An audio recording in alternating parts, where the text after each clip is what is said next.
Hey guys, welcome back to channel. आज की इस वीडियो में हम लोग बात करने वाले हैं एक इक्विटी ट्रेडिंग स्ट्रेटजी की, जो कि बिल्कुल सिंपल है और यहाँ पे इफेक्टिव भी है। सिंपल और इफेक्टिव इन द सेंस कि आपको सिर्फ और सिर्फ दिन का एक ट्रेड लेना है यहाँ पे। तो इस तरह से स्ट्रेटजी बहुत ज्यादा सिंपल है और इफेक्टिव इसलिए है कि उस एक ट्रेड लेने से ही आपके जो रिटर्न्स है वो काफी ज्यादा अच्छे यहाँ पे देखने को हमें मिल जाते हैं। तो रिटर्न्स क्या है वो सब कुछ हम आगे बैक टेस्ट में देखेंगे, लेकिन सबसे पहले हम देखते हैं कि स्ट्रेटजी क्या है और स्ट्रेटजी को आपको यूज कैसे करना है। आप सब लोगों ने ओआरबी के बारे में सुना ही होगा, आपने थंबनेल के अंदर भी देख ही लिया होगा कि मैंने ओआरबी स्ट्रेटजी लिखा हुआ है। तो ओआरबी का मतलब होता है ओपनिंग रेंज ब्रेकआउट, लेकिन यहाँ पे हम ओपनिंग रेंज ब्रेकआउट पे काम नहीं करने वाले, हम करने वाले हैं सेकंड कैंडल के ब्रेकआउट पे। देखिए, ओपनिंग रेंज हो गया कि जैसे आपका मार्केट ओपन होता है 9:15 पे, तो 9:15 से लेके आप 9:30, 10:30, 11:30 जो भी टाइम लेते हैं उसे हम बोलते हैं ओपनिंग रेंज। लेकिन यहाँ पे हमें क्या करना है, हमें फर्स्ट कैंडल को यहाँ पे अवॉइड करना है। फॉर एग्जांपल मैं आपको समझा देता हूं एक बार। यहाँ पे हमारा चार्ट है, चार्ट के अंदर देखिए लेटेस्ट में अगर आपको 21 तारीख की बात बताऊं, 21 तारीख की अगर हम बात करें तो यहाँ पे आपको ये पहली कैंडल दिख रही है 9:15 की। तो एक घंटे कैंडल कहां से कहां तक की होगी आपकी? 9:15 से 10:15। हमने एक घंटे का चार्ट लगा रखा है, 9:15 से 10:15 की आपकी पहली कैंडल यहाँ पे होगी। तो आपको क्या करना है, इस पहली कैंडल को छोड़ देना है। क्यों छोड़ना है? इसका एक रीजन है कि पहली कैंडल जो होती है हमेशा बहुत बड़ी होती है, इसकी वजह से आपके जो स्टॉप लॉसेस होते हैं वो बहुत ज्यादा बड़े यहाँ पे हो जाते हैं। तो हमें क्या करना है, फर्स्ट कैंडल को छोड़ के सेकंड कैंडल के ऊपर यहाँ पे ट्रेड लेना है। और सेकंड कैंडल जो होने वाली है वो आपकी होने वाली है 10:15 to 11:15, मतलब कि एक घंटे का टाइम फ्रेम। अब इस कैंडल के ऊपर हम ट्रेड कैसे करेंगे मैं आपको दिखा देता हूं एक बार। यहाँ पे हम लेंगे हॉरिजॉन्टल लाइन। अब यहाँ पे देखिए ये है 10:15 से 11:15 कैंडल, थोड़ा जूम कर लेता हूं मैं इसको। यहाँ पे देखेंगे अगर तो ये आपकी कैंडल है, इसका हाई है आपका यहाँ पे और इसका लो है आपका यहाँ पे। तो अब आपको इसके अंदर क्या करना है, आपको इस कैंडल के हाई लो के ऊपर ट्रेड लेना है, मतलब कि जहां पे भी सबसे पहला ब्रेकआउट होगा आपका। अब 21 तारीख को आपका क्या हुआ है, 21 तारीख को आपका लो ब्रेकआउट हुआ है, स्टॉप लॉस आपका रहेगा इसी कैंडल के हाई के ऊपर। अब यहाँ पे देखेंगे आप, तो आपका जो हाई है वो ब्रेक यहाँ पे नहीं हुआ है। जब एक घंटे का जब आप ब्रेकआउट का टाइमिंग लेते हैं तो उसमें क्या होता है कि एक घंटे की जो कैंडल होती है उसका जो ब्रेकआउट होता है वो बार बार यहाँ पे नहीं होता। मतलब कि सपोज कीजिए अगर एक तरफ उसका ब्रेकआउट हो गया नीचे या ऊपर, तो मैक्सिमम चांसेस है कि मार्केट या तो उसी डायरेक्शन में जाएगा या तो मार्केट उसी रेंज के आसपास बंद हो जाएगा। तो यहाँ पे देखिए 21 तारीख को क्या हुआ है, 21 तारीख को अगली कैंडल ने इसका लो ब्रेक किया है, उसके बाद मार्केट वापस ऊपर आया है लेकिन हाई को टच नहीं किया, वापस नीचे गया और आपको थोड़े बहुत पॉइंट्स यहाँ पे प्रॉफिट देके यहाँ पे गया। देखिए अगर इस कैंडल का क्लोज देखा जाए तो ये है आपका 118.80, मतलब कि 118.8 है, और इस कैंडल का जो लो है जहां पे आपको ट्रेड आया है वो है 119.2। तो लगभग अगर हम माइनस करें 119.2 माइनस आपका इस कैंडल का क्लोज कितना था, इसका क्लोजिंग था आपका 118.8, 118.8, ये हो गया आपका 0.4। अब इसको आप इंटू कर दीजिए, आपने यहाँ पे 1000 क्वांटिटी से ट्रेड किया है तो ये हो गया आपके पास 400 रुपए। तो अब ये क्वेश्चन होगा कि 1000 क्वांटिटी ट्रेड करने के लिए आखिर पैसे कितने लाएंगे। इसके अंदर आपको लगने वाले हैं 1000 क्वांटिटी ट्रेड करने के लिए 25,000 रुपीज ओनली। तो 25,000 रुपए से आप यहाँ पे ट्रेड कर सकते हैं। अगर आपको कम से करना है तो यहाँ पे आप 500 क्वांटिटी से भी कर सकते हैं, वो आपका लगभग 12,500 या 13,000 रुपए में आपका काम यहाँ पे हो जाएगा। तो कैपिटल रिक्वायरमेंट भी आपको पता लग गया यहाँ पे कैपिटल रिक्वायरमेंट कितना लगने वाला है। तो ये तो हमने देखा 21 तारीख का। एक बार 20 तारीख को चलेंगे। 20 तारीख को देखिए क्या हुआ है, 20 तारीख को यह है पहली कैंडल, यह है दूसरी कैंडल। अब यहाँ पे देखिए क्या हुआ है, इस जगह पे आपका पहले आपका हाई ब्रेक हुआ, आपको बाइंग की पोजीशन आई, उसके बाद आपका लो ब्रेक हुआ और आपका यहाँ पे एसएल हो गया।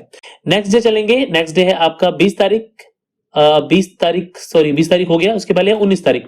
19 तारीख को देखेंगे आप तो ये है आपकी सेकंड कैंडल, ये है आपकी सेकंड कैंडल 10:15 से 11:15।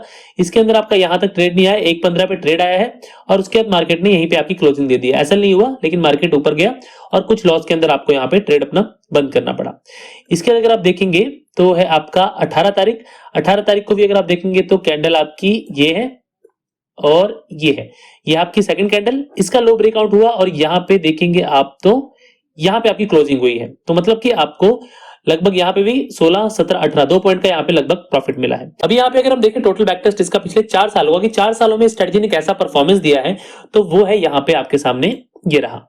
यहाँ पे देखिए टोटल 4 सालों में इसके अंदर 976 ट्रेड आए हैं। अगर एक दिन का आप एक ट्रेड लेते हैं सिंपली 50% की एक्यूरेसी है। स्ट्रीक की बात करें तो 7 टाइम्स आपको लगातार इसमें विन देखने को मिला है, 10 टाइम्स लगातार इसके अंदर आपको लॉस देखने के लिए मिला है। मैक्स प्रॉफिट जो है इसमें 17,000 का है और मैक्स लॉस जो है वो है 9,000 का। अब यहाँ पे average per day profit and loss की बात करें तो average per day profit and loss देखिए 1400 रुपए एवरेज लॉस है आपका एक दिन का और एवरेज प्रॉफिट पर डे का है 2000 रुपए का। और मैक्स ड्रॉडाउन की बात करें तो 40,000 के अप्रॉक्स का आपका मैक्स ड्रॉडाउन है। मतलब कि आपको स्ट्रेटजी को यूज करने के लिए अगर आपको स्टार्टिंग में ड्रॉडाउन आता है तो आपको कम से कम अपने अकाउंट में 30 to 40,000 रुपीज यहाँ पे रखने पड़ेंगे। एक बार प्रॉफिट आ गया उसके बाद आप वो पैसा चाहे तो निकाल सकते हैं, लेकिन शुरुआती तौर पे आपको वो रखना पड़ेगा। बाकी आप क्वांटिटी कम कर सकते हैं, यहाँ पे आपको एक सुविधा मिल जाती है। यहाँ पे ऑप्शंस के अंदर हमें नहीं मिलता है, ऑप्शन में जितने पैसे होते हैं उतने रखने पड़ते हैं, उतने से ट्रेड करना पड़ता है। मिनिमम लॉट साइज आपका 1 होता है, लेकिन यहाँ पे आप चाहे तो 100 क्वांटिटी से स्टार्ट कर सकते हैं, 200 से कर सकते हैं, यहाँ तक कि 1 क्वांटिटी से स्टार्ट कर सकते हैं। लेकिन 1 क्वांटिटी से आपको कोई प्रॉफिट या लॉस नहीं होने वाला, वो सिर्फ आप एज अ मतलब मार्केट में कैसा ट्रेड हो रहा है सिर्फ वो देखने के लिए आप यहाँ पे 1 क्वांटिटी से ट्रेड कर सकते हैं। अब बात आती है इसके मंथ वाइज परफॉर्मेंस की, तो हम मंथ वाइज परफॉर्मेंस देख लेते हैं, जहां पे कि 2021 में इसने सबसे अच्छे रिटर्न्स दिए हैं। 1,70,000 रुपए करीब इसने 2021 में आपको प्रॉफिट दिया है। उसके बाद 2022, 23 एंड 24 की बात करेंगे तो आपको 30 से लेके 60,000 रुपए के बीच में यहाँ पे आपको हर ईयर रिटर्न देखने के लिए मिले हैं। मतलब कि मोटा मोटा अगर आप परसेंटेज निकालेंगे तो आप पहले तो इसके अंदर से ब्रोकरेज निकाल लीजिए। अगर आप 3 लाख रुपए आपको यहाँ पे मिल रहे हैं तो लगभग 1 लाख रुपए के आसपास का आपका यहाँ पे ब्रोकरेज एंड टैक्सेस जाने वाला है। मतलब कि आपके पास बचेंगे 2 लाख रुपए। अब 2 लाख रुपए आपके पास बचे हैं, 2 लाख को आप 50,000 से डिवाइड कर लीजिए, आपका आरओआई आ जाएगा, कितना आरओआई है, और उसको आप 4 से डिवाइड कर लीजिए तो आपको ईयरली आ जाएगा। तो ये तो बात होगी हमारी एक ट्रेड की, मतलब कि अभी हमने एक ट्रेड लिया, लेकिन दिन में अगर हम 2 ट्रेड लें तो उस कंडीशन में हमारे प्रॉफिट एंड रिजल्ट क्या है, तो मैं आपको भी दिखाता हूं। तो ये है आपके 2 ट्रेड्स के रिटर्न्स। मतलब कि अगर आप दिन में अगर 2 ट्रेड आते हैं तो दोनों के दोनों ट्रेड लेते हैं, तो यहाँ पे आपका जो रिटर्न था वो 3 लाख से हो गया 4.5 लाख। जो ट्रेड थे वो हो गए 976 से 1252, मतलब कि लगभग आपके 200 से 300 ट्रेड यहाँ पे बढ़ गए। लेकिन 300 ट्रेड बढ़ने से आपका प्रॉफिट भी जो है लगभग 1 लाख के आसपास, अगर आप देखिए यहाँ पे कितना था, 3,17,000 था, 3 लाख मानिए और इसको 4,50,000 मानिए, तो मतलब कि 1.5 लाख का प्रॉफिट यहाँ पे आपका बढ़ गया। अभी एक और चीज है, एक्यूरेसी आपकी देखेंगे तो 4% यहाँ पे बढ़ गई। ड्रॉ डाउन देखेंगे तो जो 40,000 था वो आपका 25,000 का यहाँ पे रह गया। अब यहाँ पे मंथली की बात करें तो मंथली में देखिए आपका जहां पे 30,000 था वहां पे 80,000 है, जहां पे 40 था वहां पे 70 है, जहां पे 60 था वहां पे 90 है। मतलब कि अगर आप एक की बजाय 2 ट्रेड लें दिन में तो वो आपके लिए ज्यादा यहाँ पे बेटर है। लेकिन अब 2 ट्रेड लेने के लिए दिन भर आप सिस्टम पे नहीं बैठ सकते, तो अगर आप इसको एल्गो में कन्वर्ट करना चाहते हैं अपनी इस स्ट्रेटजी को, तो आप उसके लिए हमें यहाँ पे कॉन्टैक्ट कर सकते हैं। नंबर आपको मेरा डिस्क्रिप्शन बॉक्स में मिल जाएगा। तो अभी स्ट्रेटजी को बनाना कैसे है, इसको डिप्लॉय कैसे करना है, एल्गो ट्रेडिंग का सॉफ्टवेयर कैसे यूज करना है, कैसे लेना है, कैसे सब्सक्रिप्शन लेना है, तो अगर आप लोग इंटरेस्टेड हैं स्ट्रेटजी को एल्गो के थ्रू करने में तो आप मुझे कॉन्टैक्ट कर सकते हैं मेरे व्हाट्सएप नंबर पे, जो कि आपको डिस्क्रिप्शन बॉक्स के अंदर दिया हुआ है। सो होपफुली आप सब लोगों को यहाँ पे जो 2 ट्रेड्स वाली स्ट्रेटजी है वो ज्यादा अच्छी यहाँ पे लगी होगी। सो फिलहाल के लिए इस वीडियो में बस इतना ही, मिलते हैं अगली वीडियो में, तब तक के लिए नमस्कार।